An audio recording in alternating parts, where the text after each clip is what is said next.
অপূর্ব সুন্দর একজন মহামানবের কথা আছে, ইউসুফ আলাইহিস সালাম। আমরা সূরা ইউসুফ পড়তে শিখি নাই এখনো। আমরা সবাই মনে করি সূরা ইউসুফ মানে হচ্ছে ইউসুফ জুলাইখার প্রেম কাহিনী। আমরা এটাই মনে করি।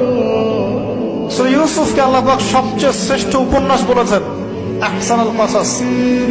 একটু গভীরভাবে পড়ে দেখবেন অর্থগুলো। এটা ইউসুফ জুলাইখার প্রেম কাহিনী নয়, এটা ইউসুফ আলাইহিস সালামের সাথে তার বাবার মহব্বতের কাহিনী। এটা পিতা আর সন্তানের মহব্বতের কাহিনী।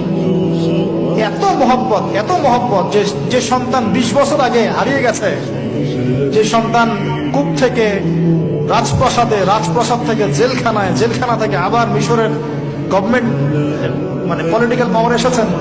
বাবা কিন্তু এটা জানেন না, কিন্তু সন্তান যখন একটা জামা পাঠিয়ে দিচ্ছে, জামা, এই কমিজটা নিয়ে যাও, আমার বাবার চোখে দিও, বাবা দৃষ্টি ফিরে পাবে। ওই কমিজ নিয়ে যখন কিছু মানুষ আসছে তার বাসার সামনে, তিনি বলছেন, ইন্নী লাআজিদু রিহা ইউসুফ, আমি আল্লাহর কসম ইউসুফের গন্ধ পাচ্ছি। এটা মারা বুঝতে পারবেন, সন্তানের গন্ধ পাওয়া যায়। বাবারা বুঝবো, সন্তান মায়েদের আমাদের ছেলে মেয়েদের গন্ধ আমরা বুঝি, এটা আমার ছেলের গন্ধ, এটা মেয়ের গন্ধ। ইউসুফ আলাইহিস সালামের কামিজ আসছে 1200 মাইল দূর থেকে, আরো বেশি বা কম হবে, আর এখানে তার বাবা গন্ধ পাচ্ছেন। মহব্বত, এই কথাটা, এই আয়াতটা আসলেই চোখ দিয়ে পানি বের হয়ে যাবে।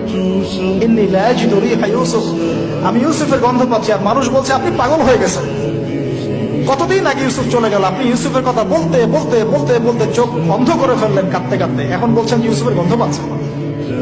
সুবহানাল্লাহ।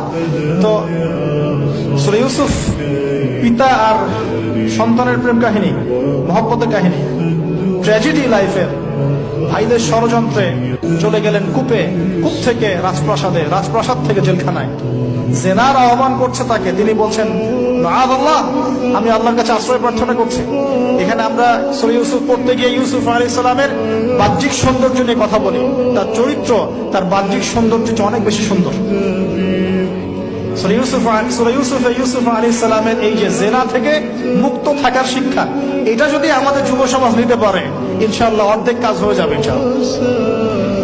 কত পার্সেন্ট যুবক আছে বলেন দেখি, একটু অনেস্টলি বলেন, সূরা ইউসুফ আলাইহিস সালামের মতো এরকম তাকওয়া, পরহেজগারিতা, জেনা মুক্ত জীবন যেমন করতে পারে। আমরা তো আরো ইচ্ছা করে প্রেম করি, অ্যাফেয়ার করি, রেপ করি, এই করি সেই করি। আর তাকে অফার করা হচ্ছে সম্ভ্রান্ত পরিবারের একজন রাজার স্ত্রী।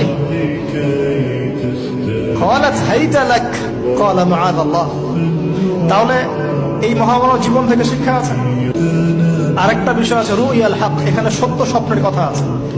তাই যারা বেশি পরহেজগার হবেন, আপনারা কিন্তু সত্য স্বপ্ন দেখবেন এবং স্বপ্নের সত্যতা ডিনাই করবেন না। শেষ জামানায় মুমিনের স্বপ্ন বেশি বেশি সত্য হবে।